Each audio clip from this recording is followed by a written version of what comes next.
For 18 years, nobody knows who they are. Then in 2022, a team of scientists from the Natural History Museum, University College London, Cambridge, and the Francis Crick Institute extracts ancient DNA from 6 of the individuals. And the results are unlike anything they expected. These are Ashkenazi Jews, and their genomes are the oldest Ashkenazi genomes ever successfully sequenced. Mark Thomas at University College London had spent years working on ancient DNA from medieval Britain. What his team found in this well didn't just identify these people, it connected them, genetically, to a community 700 kilometers away, buried 2 centuries later in a German parking lot. But we'll get to that. The radiocarbon dating places these people's deaths somewhere between 1161 and 1216. That window lines up exactly with February 6th, 1190, the date of a recorded anti-Semitic massacre in Norwich tied to the opening of the Third Crusade. Contemporary chronicles describe it plainly. People heading to join the crusade slaughtered the Jewish community of Norwich before they even left the city. The well preserved these 17 people because it was sealed. A massacre became, accidentally, a time capsule. Stay with me, because this is the entry point into a story that goes 1,000 years deeper than this well. Among the 6 individuals whose DNA was sequenced, scientists found something else, a genetic marker, elevated in Ashkenazi populations, present in those Norwich bodies, and, when researchers later checked, present in the 14th century Erfurt cemetery too. 2 communities, no documented contact. Their DNA recognized each other across centuries. And then there's what the Erfurt data did to the origin story everyone thought was settled. Because here's the thing. The standard model says Ashkenazi Jewish history begins in medieval Germany, the Rhineland, the 10th century. But the Norwich bodies are older than that narrative. The floor of this story keeps moving backward. Every time science finds the bottom, there's another bottom beneath it. Before we go any further, drop your ancestry in the comments. Do you have Ashkenazi, Eastern European, or Jewish heritage? Or did a DNA test ever reveal something in your family history that completely blindsided you? Tell me below. Because what comes next connects to where you're from more directly than you might expect. If you're the kind of person who can't stop once a question like this opens up, subscribe. Because this is only the beginning. The floor of this story is a medieval cemetery in Germany. Erfurt, Germany, 2013. A construction crew converting a 500-year-old granary into a parking garage hits bone. Not one set of remains. 47 graves. Undisturbed since 1454, when the Jewish community of Erfurt was expelled and never came back.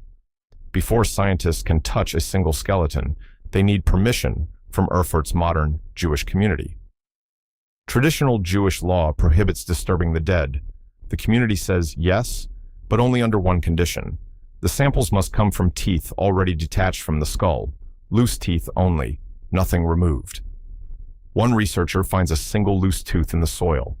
That tooth becomes the entry point for the largest ancient DNA study of Jewish individuals in history. Shez Professor Shay Carmi at Hebrew University in Jerusalem and Professor David Reich at Harvard Medical School led the analysis. They extracted genome-wide data from 33 of those 47 individuals. And what they found in that data was not what anyone expected. The community buried here was not genetically unified. When the team ran the analysis, mapping each individual as a data point based on their ancestry, the graveyard split in 2, not randomly, cleanly. 2 distinct genetic clusters, as coherent as if these people had come from different corners of the world.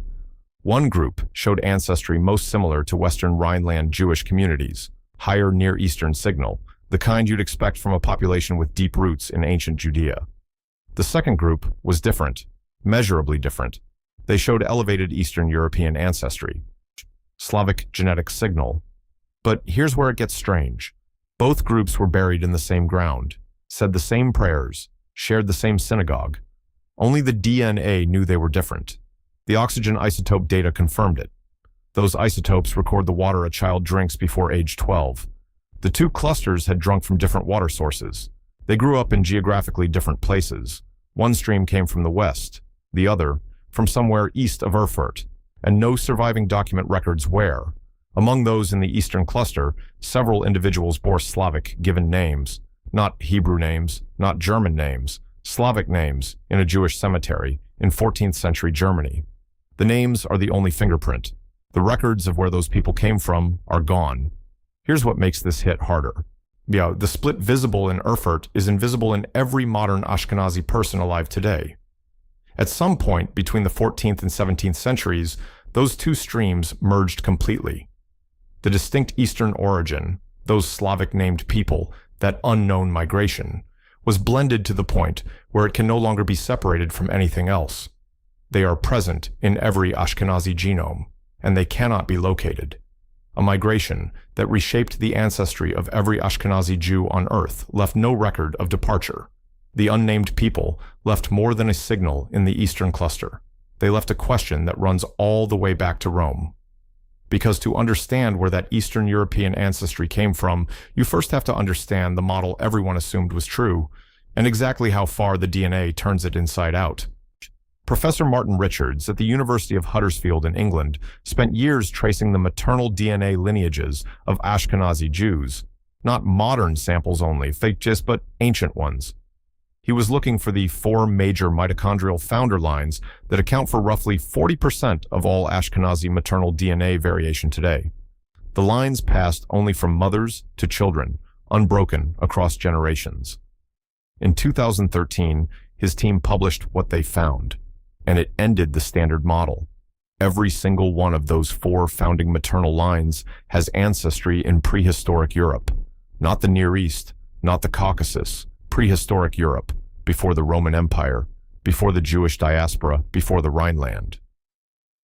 These maternal lines entered the Jewish gene pool before the narrative of Jewish history in Europe even starts.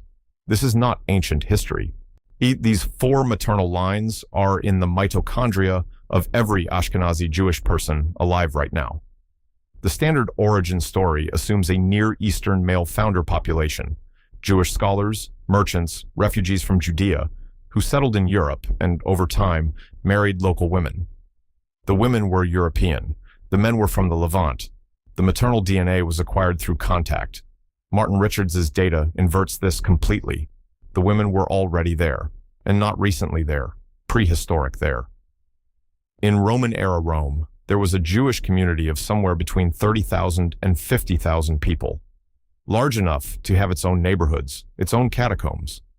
Their funerary inscriptions in the Monteverde catacombs are written mostly in Greek, not Hebrew, not Aramaic, the language of people who had fully integrated into the world around them. And population genetic models suggest that a substantial number of women who joined this community were Italian, Etruscan, or Southern Gallic in origin. Women who converted, married in, and passed their prehistoric European maternal DNA forward in an unbroken chain stretching from ancient Rome to a DNA test result in 2026. So the men came from the Near East. The women were waiting for them.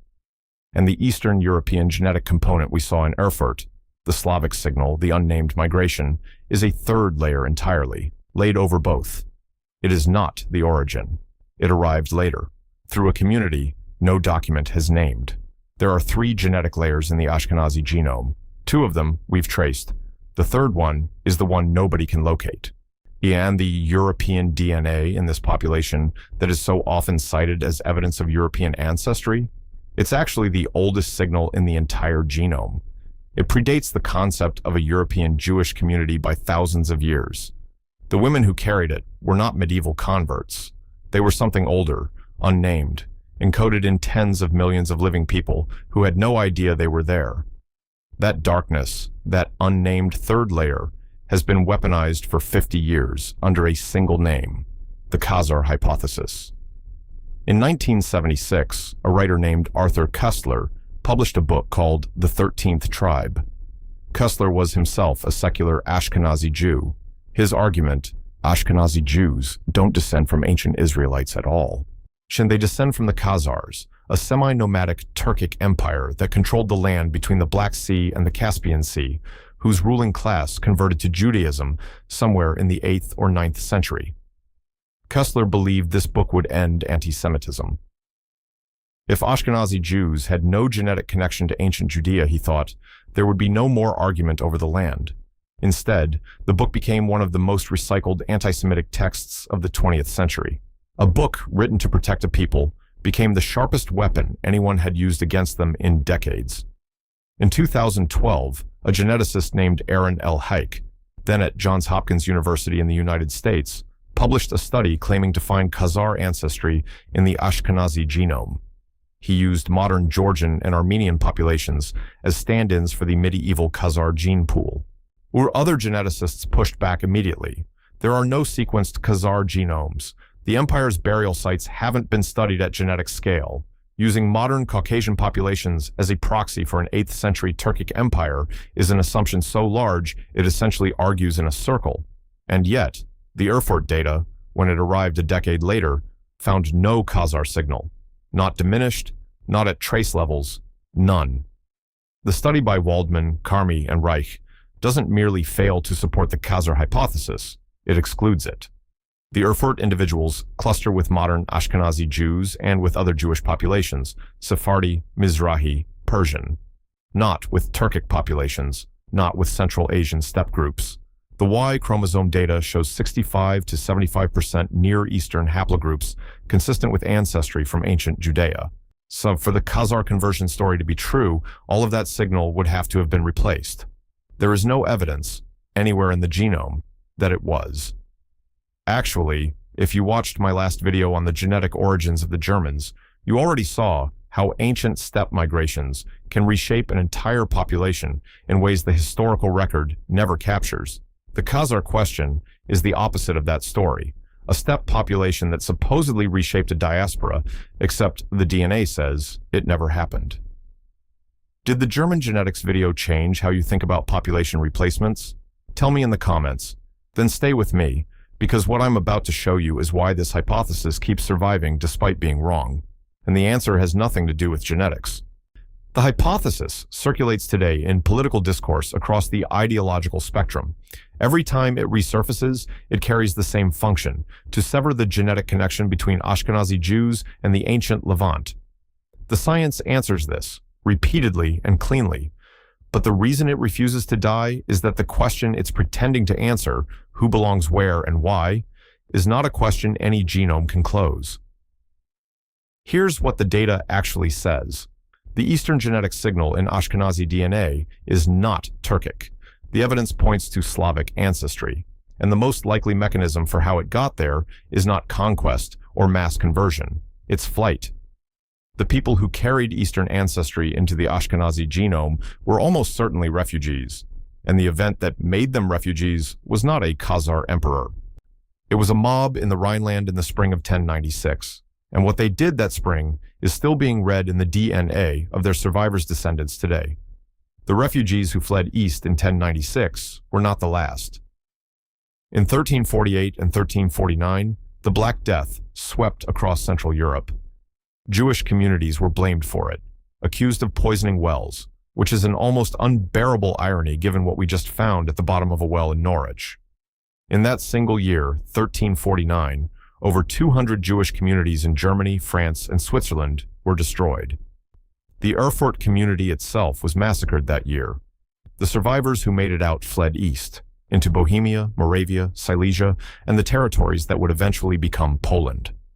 Some of those communities contributed to the Ashkenazi gene pool, and some of them left no record that survived. Sheikh Karmi, who at the time of his 2014 study was a computer science professor at Columbia University, led a team of more than 20 researchers from Yale, Columbia, Hebrew University, and Memorial Sloan Kettering. They sequenced 128 modern Ashkenazi Jewish genomes and built a population model.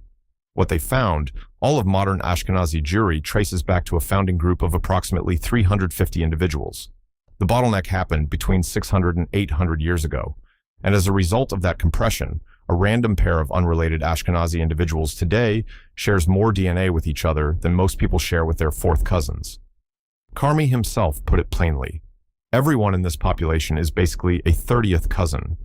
What they found next wasn't more diversity.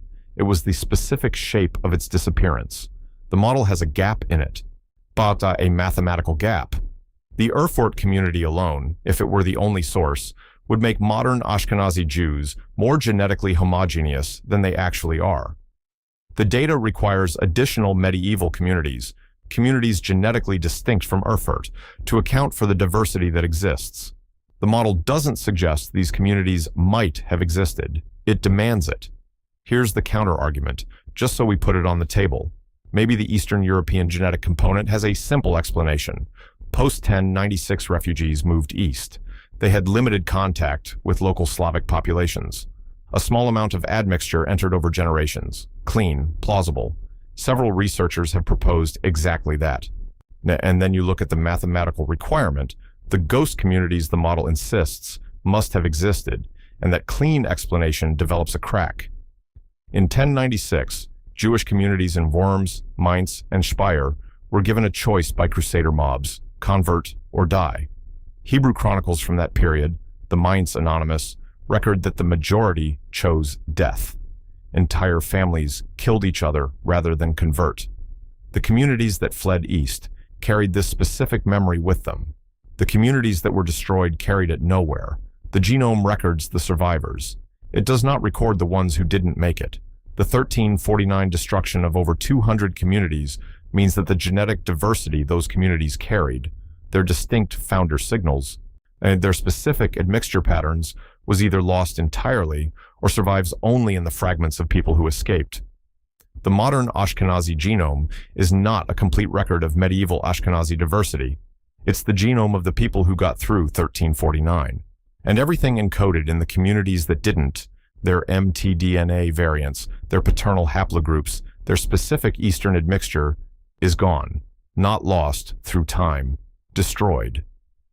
And there is a difference between a document that decays and a document that burns.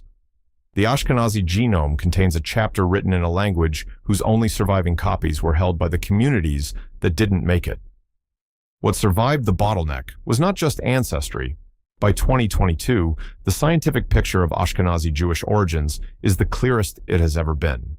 Three independent studies using three completely different methods, ancient DNA from Erfurt, mitochondrial founder analysis, and modern genome-wide bottleneck modeling, all arrive at the same place: Near Eastern founding males, prehistoric European maternal lineages, a medieval compression event of roughly 350 people, dated to before the 14th century, a Slavic contact signal in the Eastern cluster, most likely introduced through post-1096 migration, no Khazar ancestry, reproducible, peer-reviewed, consistent.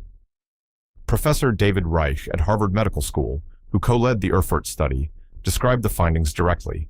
The Erfurt individuals are genetically similar to modern Ashkenazi Jews, but they show more variation in Eastern European ancestry than modern Ashkenazi Jews do.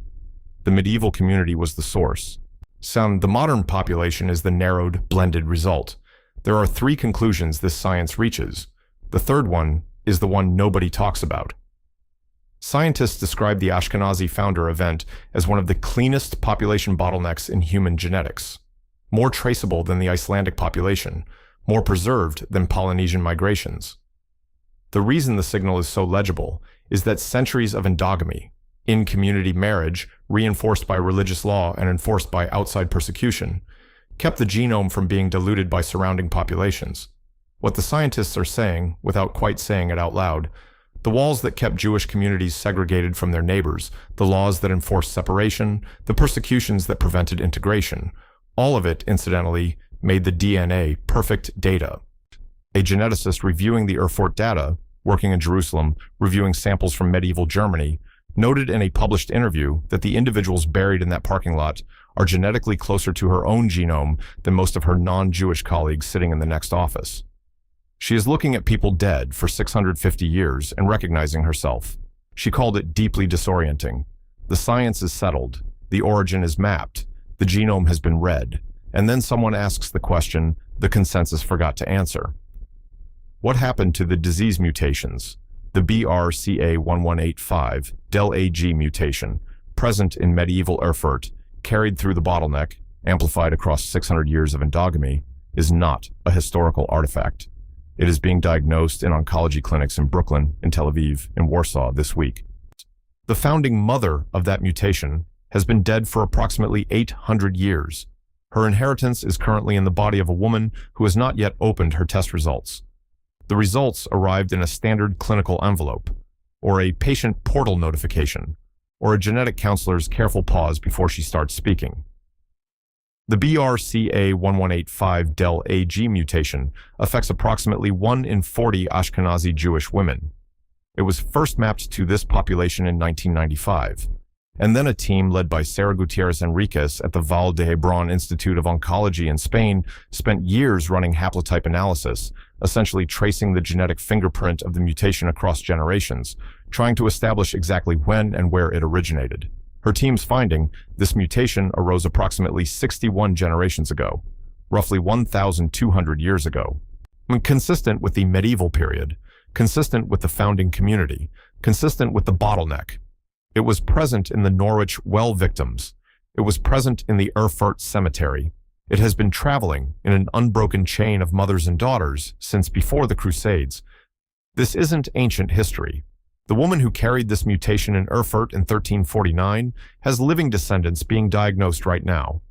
The language of genetics calls it an elevated carrier frequency, a founder mutation, a population-specific variant. These phrases describe a specific woman in a specific city who survived the 1349 massacre long enough to have children, and in surviving, she passed on a gene variant that increases the lifetime risk of breast and ovarian cancer significantly. The Bottleneck didn't just preserve ancestry, for it amplified danger. And then the population grew to 10 million people, each one carrying the compressed inheritance of 350 survivors.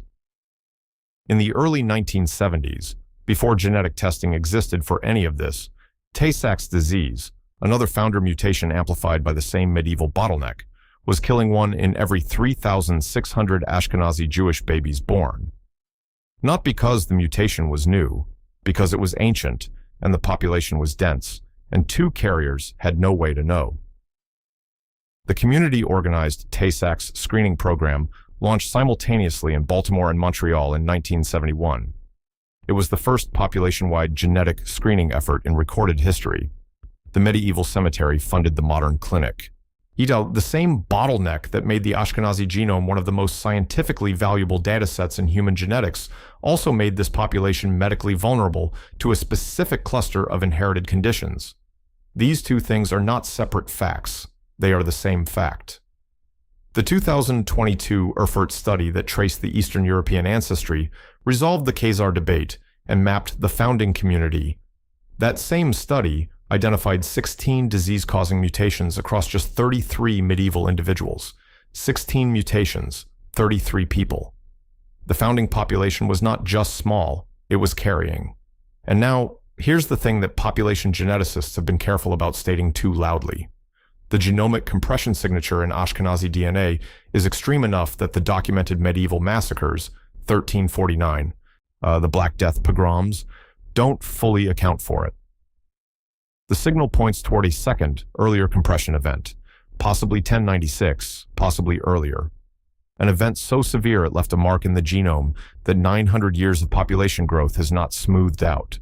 The trauma was not only cultural, it was not only medical, it was written into the helix. And it is still there, waiting to be read by anyone who knows the language. Everything written in that helix passed through one moment, the merger. Sometime between the 14th and 17th centuries, the genetic wall between the Western Ashkenazi cluster and the Eastern Ashkenazi cluster dissolved, not through force, not through conquest, through proximity, through shared persecution, through the slow, ordinary process of 2 Jewish communities who increasingly occupied the same geography, spoke the same Yiddish, mourned the same dead. The genetic split visible in that Erfurt cemetery is invisible in every modern Ashkenazi genome ever tested. The Waldman, Carmi, and Reich study was explicit about this. The Erfurt individuals show more variation in Eastern European-related ancestry than modern Ashkenazi Jews do. The merger averaged the 2 clusters. The resulting blended population expanded from that average. And modern Ashkenazi Jews worldwide, whether their families came from Poland, Lithuania, Ukraine, Romania, or Germany, show almost no detectable genetic differences from each other at all. What they found wasn't more diversity preserved through time. It was the specific shape of its disappearance. This is what homogeneity actually means, not purity, not continuity. A very specific kind of loss. On the Slavic named people from the Eastern Cluster, carrying an ancestry no study has located, representing a migration no document recorded, were absorbed. Their distinct signal diluted by the very act of survival. To survive the merger was to become unlocatable. The genome contains their descendants. It cannot find them. Western Yiddish, the dialect of the Rhineland communities, rooted in medieval High German, was effectively extinct by the 20th century, absorbed entirely into Eastern Yiddish as Jewish communities moved east. The language merged, the genome merged. Both processes tracked each other with almost eerie fidelity. Culture and DNA told the same story. Neither ends cleanly, neither ends at all technically. They simply became indistinguishable from what absorbed them, and then the Holocaust. It's 6 million Ashkenazi Jews, more than half the global population at the time, murdered between 1941 and 1945. The genetic diversity that had survived the medieval merger, the 1349 massacres, the 1096 pogroms, the Roman diaspora, compressed again. The modern Ashkenazi genome has been through the funnel not once, but twice. What exists today is not the original population. It is the residue of two catastrophes, merged, expanded, and carrying the medical signatures of both. Here is the thing that stops you cold when you sit with it long enough. Two genetically distinct populations were buried side by side in Erfurt in the 14th century. Same synagogue, same prayers, same laws, same community. No social segregation anywhere in the burial record. They were placed in the ground without distinction. So the only thing that separated them was invisible to every person who lived alongside them. Which means that in Erfurt in 1350, belonging had nothing to do with genetics. The community did not know it was two populations. Identity was built from something else entirely. From practice, from shared memory, from the fact of being in the same place at the same time and choosing to stay. And genetics alone could never have told you who belonged. Belonging is not in the genome.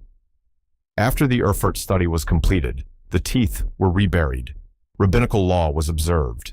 The 33 individuals, the father with the sword wound to the skull, his daughter buried beside him, the woman who carried 185 del AG, the Slavic named migrants from the Eastern Cluster, the people from the West, even the people from somewhere east, were returned to their graves. The data is now on a server in Cambridge and Jerusalem. The bones are back in the earth beneath a parking garage in Erfurt. The genome can tell us where a population's ancestors came from, approximately when they merged. Approximately how many of them were alive at the founding compression event, which disease mutations they carried, which maternal lines trace to prehistoric Europe, which paternal haplogroups trace to the ancient Levant. The genome is extraordinarily good at answering the questions it was built to answer. What it cannot tell us is what it meant to be those people, what it meant to bury your daughter next to a man who was killed the same week your city was taken from you. Whether the woman who carried 185 del AG knew she was ill, or whether the Slavic named man in the Eastern Cluster thought of himself as Eastern or Western or just Jewish, a member of a community that had no idea, genetically speaking, how many streams had flowed together to make it. If you found yourself somewhere in this story, in the names, in the DNA, in the parking garage, in the oncology clinic, there are more stories in this series that go just as deep. Different genomes, different erasures, different ghosts. Subscribe, because the next one follows a trail that starts even further back. The peer-reviewed paper is published. The findings are reproducible. The consensus is unusually clean, and it answers precisely the question it was designed to answer. What happened to this population's genome between 1,000 years ago and today? The question it was not designed to answer, who were these people to themselves in the dark the night before the massacre, remains open, will remain open, is the kind of open that no instrument we have built can close. The founding population was 350 people. We have the genomes of 33 of them. We know their diseases, their migrations, their maternal lines, their paternal haplogroups, the water they drank as children, the geographic origin of their ancestors before anyone had a name for the place. We do not know their names, not one.